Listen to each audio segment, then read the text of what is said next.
My beautiful peeps. What's up? So, today I'm going to talk about the seven trumpets of the Revelation. Not going to go too much into it. Um, I'll save that for when I get to Revelation and the Saturday live stream. But I decided to do a little bit of it now, especially since I found a sermon on it. So, you know, it's always interesting to see what these bozos think of their own fucking book that they really don't have a clue about. So anyway, so yeah, um, okay. So not a whole lot of people know what the seven trumpets of the Revelation are. Not even Christians, because for some reason, um, in my experience at least, Christians never read the Revelation. I mean, well, let's face it, they hardly ever read the Bible, because if they did, they wouldn't be Christian. But that's another subject. They hardly ever read the Bible, but in my experience, no, they never read the Revelation. I don't know why that's the case. Every Christian I've ever spoken to has said they have never read the book of the Revelation. It's like it's not even in the Bible, right? All right. Um, but that's just the Christians I've talked to. Admittedly, a small sample size. So, anyway, um,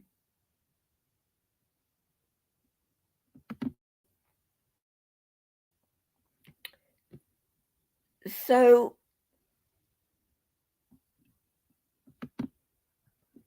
and I'm not saying anything negative about you.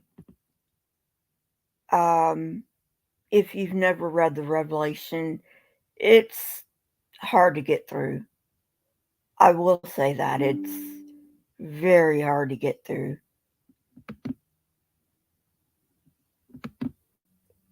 So I don't blame you at all if you've never read it.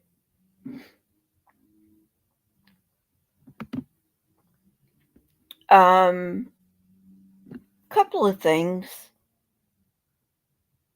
Most Christians will read the Revelation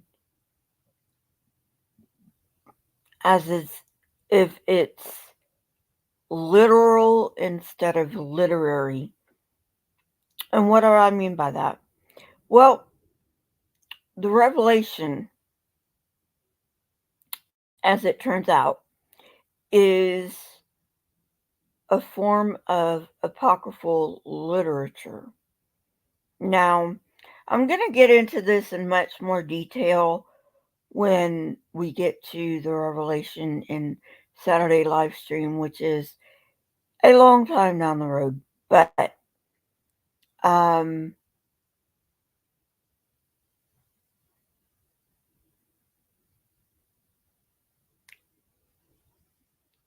Christians, a lot of them, not all of them, but a lot of them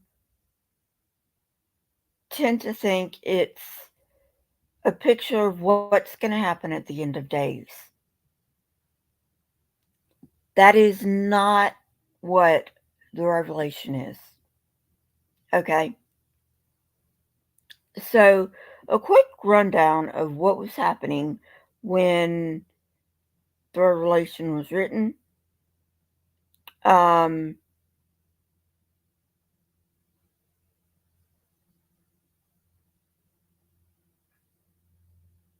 Rome was ruled with an iron fist by the emperors, and it was basically a death sentence to run afoul of the emperor. So didn't want to do that. Um,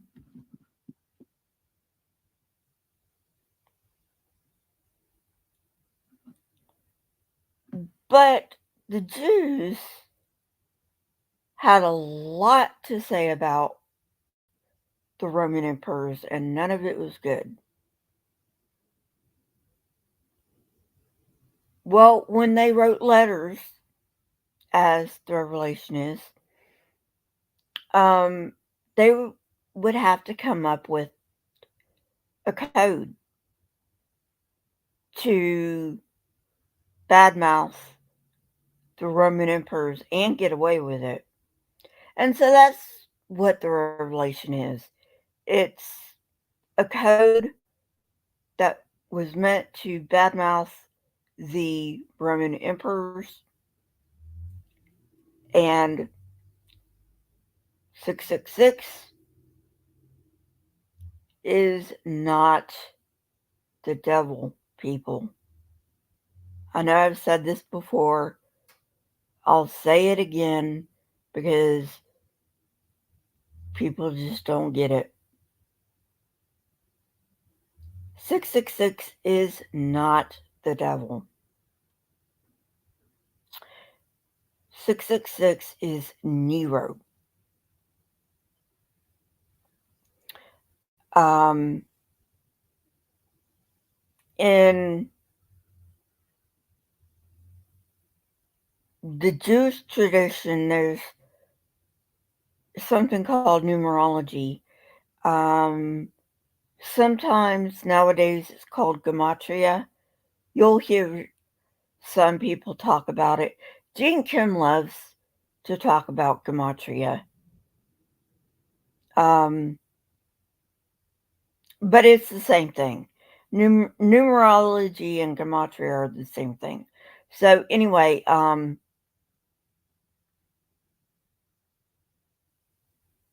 if you take okay,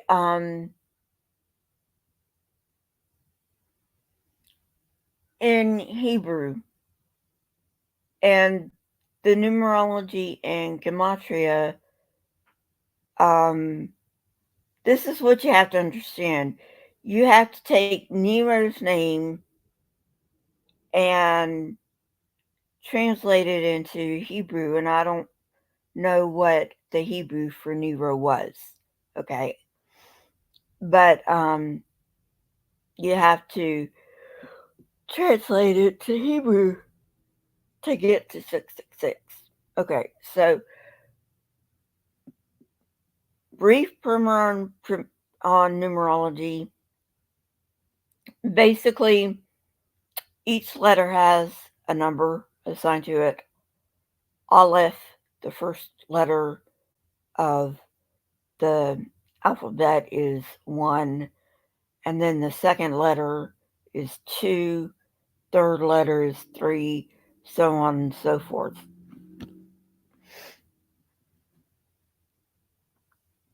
Um, and then when you're done assigning the um, numbers to the letters, you add the numbers up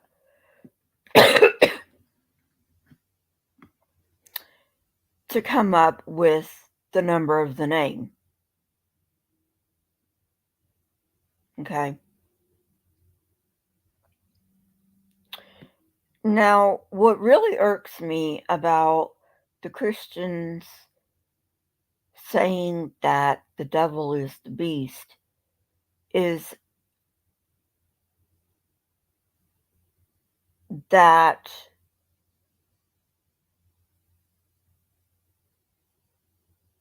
it says right in the Revelation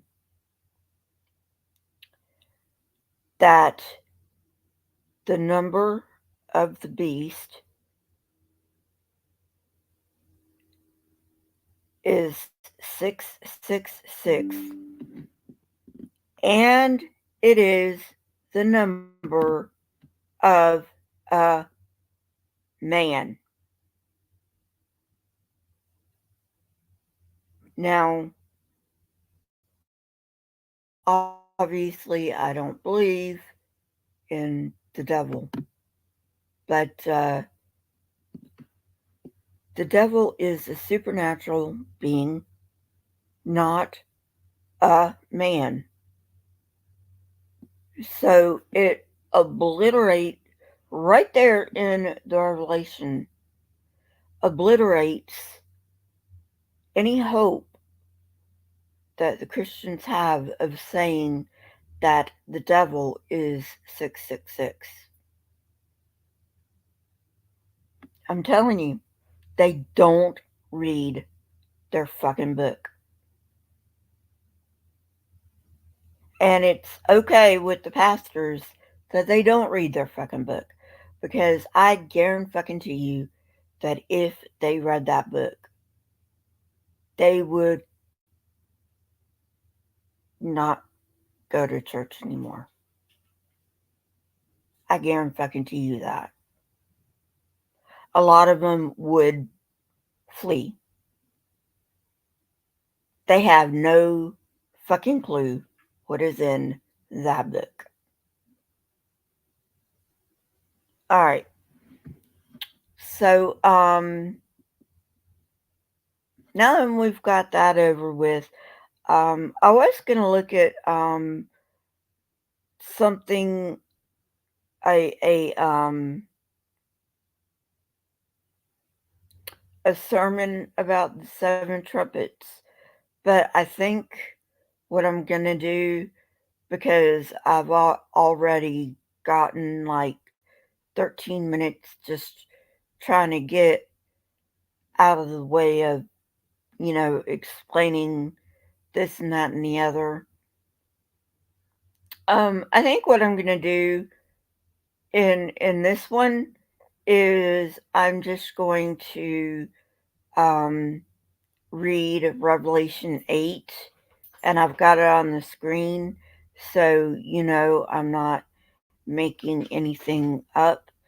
Um okay, so we're kind of jumping in the middle of the story here on Revelation 8. You really have to go back to Revelation 1 because, I mean, um, but I'm not going to do that um, because I don't really feel like reading 8 chapters right now.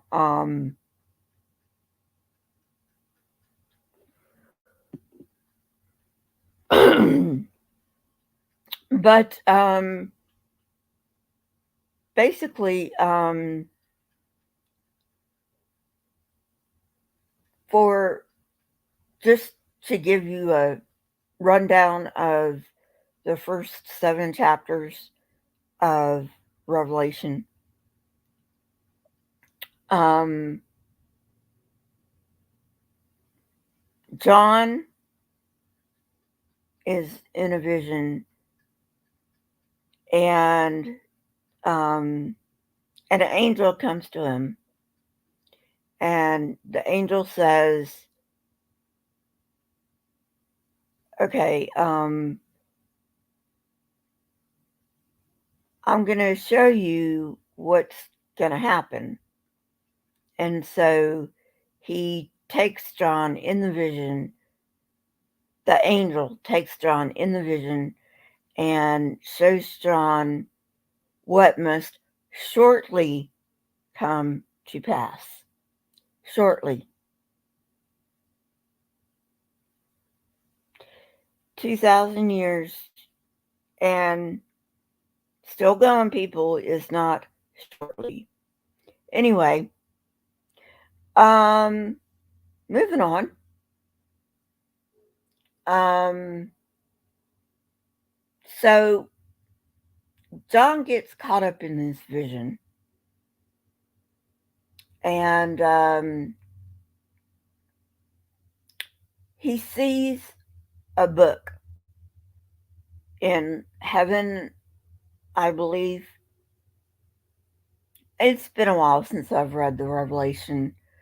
Um, and nobody's able. Okay, so the book has seven seals on it. Okay, and nobody is able to unseal the seals because nobody's worthy. And so John, being the big, tough, macho man he is, starts bawling his eyes out. And the angel says, "What's wrong, John?" And John says, "Well, I'm bawling my eyes out because nobody can open up the book." And the angel says, "Well, don't worry about that. You see that lamb over there? Yeah, there's the lamb. Just don't worry about it. Oh, and this isn't just any old lamb, but we'll get to that when we get to the Revelation in Saturday live stream. Um, and just in case you haven't figured this out yet, the lamb is supposed to be Jesus Christ. Um, so anyway, the angel says, "Don't you worry your pretty little head over that. You see that lamb over there? He's worthy to unseal the seals and open the book." And so the lamb comes forward and he starts unsealing the seals. And every time he opens up a seal, there's a judgment of God upon the earth. Now, there are seven seals. And so we're on the seventh seal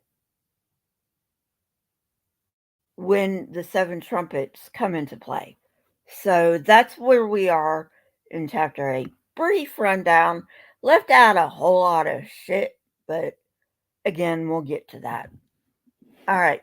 So, and with that said, oh, excuse me, we'll get down to business.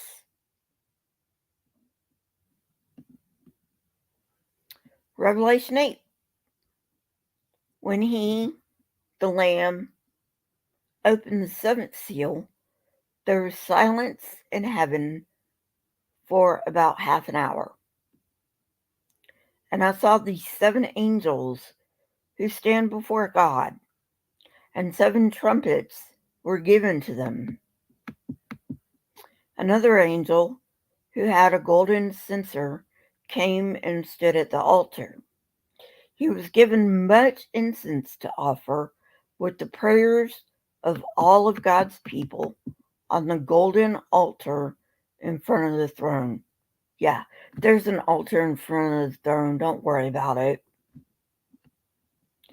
Don't worry about where the fucking altar came from. Just don't ask questions. God damn it. You're using your brain again. Don't use your brain. Just turn off your brain. Just go with the flow. You know, beat your brain into dust bits because you don't need your brain. Obviously, I'm being facetious. Uh, Verse 4. The smoke of the incense, together with the prayers of God's people, went up before God from the angel's hand. Then the angel took the censer, filled it with fire from the altar, and hurled it on the earth. And there came peals of thunder, rumblings, flashes of lightning, and an earthquake. Verse 6. Then the seven angels who had the seven trumpets prepared to sound them. The first angel sounded his trumpet, and there came hail and fire mixed with blood, and it was hurled down on earth. A third of the earth was burned up, a third of the trees were burned up, and all the green grass was burned up.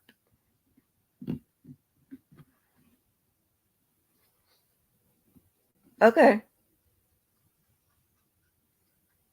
Not even going to ask how that makes sense because this ain't supposed to make sense. But verse 8, the second angel sounded his trumpet, and something like a huge mountain, all ablaze, was thrown into the sea. A third of the sea turned into blood, a third of the living creatures in the sea died, and a third of the ships were destroyed.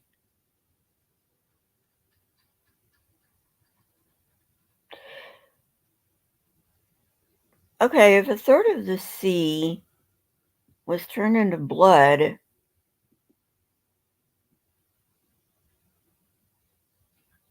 more than a third of the living creatures in the sea would have died. I don't see how that's possible. Uh, by the way, um, in case you were wondering, um, there is a natural phenomenon.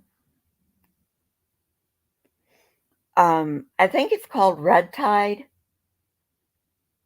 I'm not sure. I've not seen the this phenomenon. Um, but to the untrained eye, it will look like the seas turned red or uh, blood red. So to the untrained eye, it will seem like the sea is turned to blood because the sea will turn red. Part of it will. And it's because of an algae bloom. So this may be what he's talking about here. They didn't know, that it was an algae bloom, so it could very well be that somebody saw this and just thought it was blood.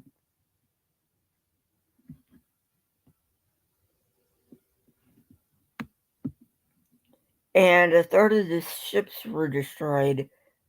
I don't get how that follows the sea turning to blood, but okay. Or a third of the sea turning to blood. But okay. Verse 10. The third angel sounded his trumpet, and a great star, blazing like a torch, fell from the sky on a third of the rivers and on the springs of the water. Okay, first of all, people, it is impossible for a star to fall from the sky. Impossible. Second of all, if a star ever did fall from the sky, it would obliterate our planet.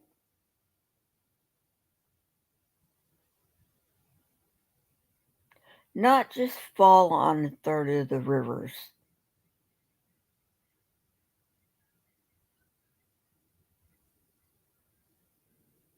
Okay? Alright, moving on. Verse 11. The name of the star is Wormwood. And the footnote says wormwood is a bitter substance. A third of the waters turned bitter, and many people died from the waters that had become bitter. Verse 12. The fourth angel sounded his trumpet, and a third of the sun was struck, a third of the moon, and a third of the stars, so that a third of them turned dark, a third of the day was without light, and also a third of the night. I am not even going to try to make sense of that. Verse 13. As I watched, I heard an eagle that was flying in midair call out in a loud voice, "Woe, woe, woe to the inhabitants of the earth because of the trumpet blasts to be sounded by the other three angels."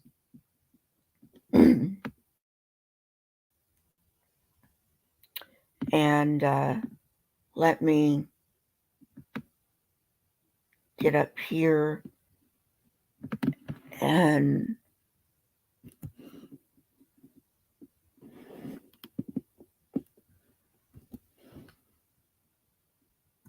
finish off the trumpets.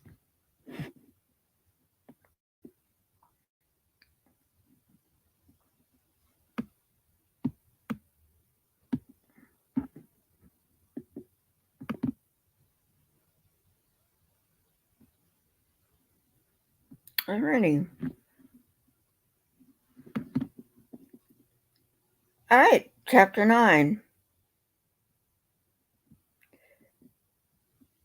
So apparently these trumpets are supposed to be worse. We'll see. Chapter 9. The fifth angel sounded his trumpet, and I saw a star that had fallen, from the sky to the earth. The star was given the key to the shaft of the abyss.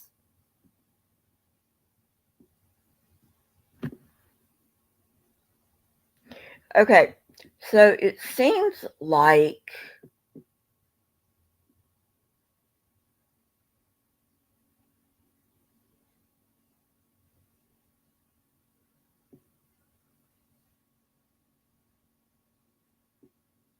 okay. So what it seems like is John is saying that the Christian Satan is the star, and so according to Christianity, when Satan rebelled against God, he took a third of the angels with him.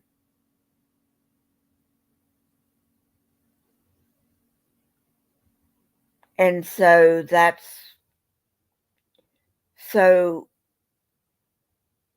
it seems John is couching his Christian devil in symbolism, which is where the star in the last chapter comes from. But why didn't he just say that? You know? I mean, it's not like this is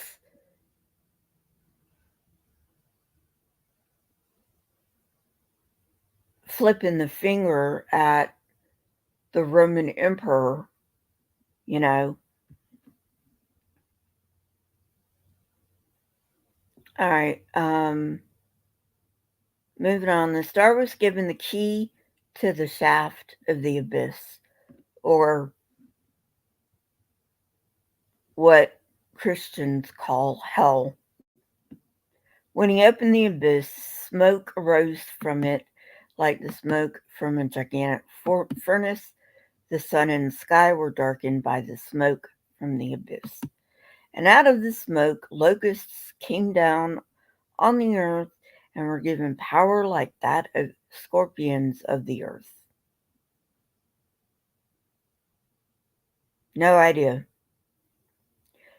They were told not to harm the grass of the earth or any plant or tree, but only those people who did not have the seal of God on their foreheads.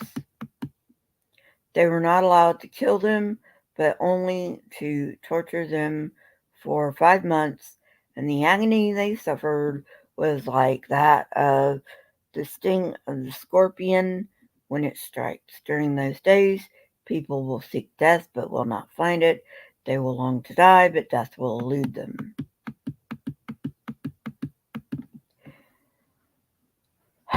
John, you're not making your God look good, dude. Verse 7. The locusts looked like horses prepared for battle. On their heads, they wore something like crowns of gold, and their faces resembled human faces. Their hair was like women's hair, and their teeth were like lions' teeth. They had breastplates like breastplates of iron, and the sound of their wings was like the thundering of many horses and chariots rushing into battle. John, my dude, some mushrooms are not edible.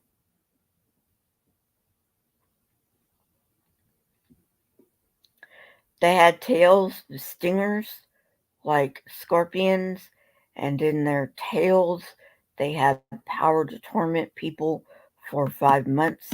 They had as king over them the angel of the abyss, whose name is Hebrew is Abaddon, and his Greek is Apollyon, that is destroyer. The first woe is past. 2 other woes are yet to come. The sixth angel sounded his trumpet, and I heard a voice coming from the 4 horns of the golden altar that is before God. It said to the sixth angel who had the trumpet, "Release the 4 angels who are bound at the great river Euphrates." And the 4 angels who had been kept ready for this very hour and day and month and year were released to kill a third of mankind. The number of the mounted troops was twice 10,000 times 10,000. I heard their number. The horses and riders I saw in my vision looked like this. Their breastplates were fiery red, dark blue, and yellow as sulfur. The heads of the horses resembled the heads excuse me, resembled the heads of lions, and out of their mouths came fire, smoke, and sulfur. A third of mankind was killed by the 3 plagues of fire, smoke, and sulfur that came out of their mouths. The power of the horses was in their mouths and tails, for their tails were like snakes, having heads with which they inflict injury. The rest of mankind who were not killed by these plagues still did not repent of the works of their hands.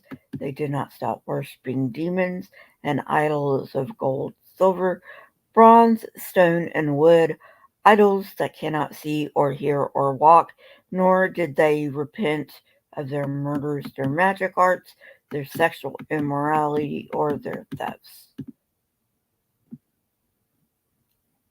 You know, God, if it really gets your pennies in a twist, that people are taking heed to what is supposedly an awe-inspiring show of your power might not be the best way to win people over.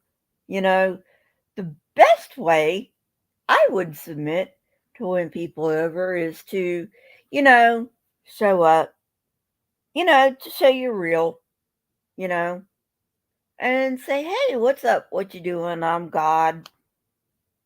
By the way, I'm really upset on what you're doing.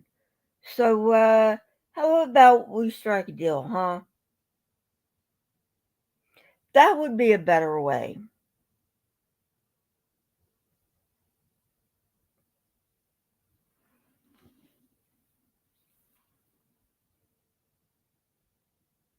But no, the Christian God always has to do it the hard way. I guess he just gets a boner seeing people suffer.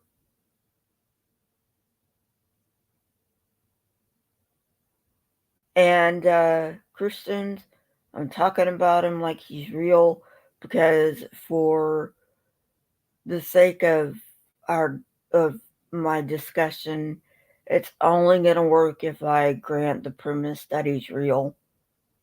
I do not believe in your God. Okay? I'm just granting the premise for discussion's sake. Alright? And that's it. I may be back on later today. Dunno. Um, hit the like button. Hit the subscribe button if you're not subscribed. Um, leave a comment down below for the YouTube algorithm. See what else. Oh, if you are financially able, and only if you are financially able, please become a member of this channel. You can become a member for as low as 99 cents. Ooh, excuse me. As low as 99 cents a month. I will talk to you later and have a nice rest of your day. Bye.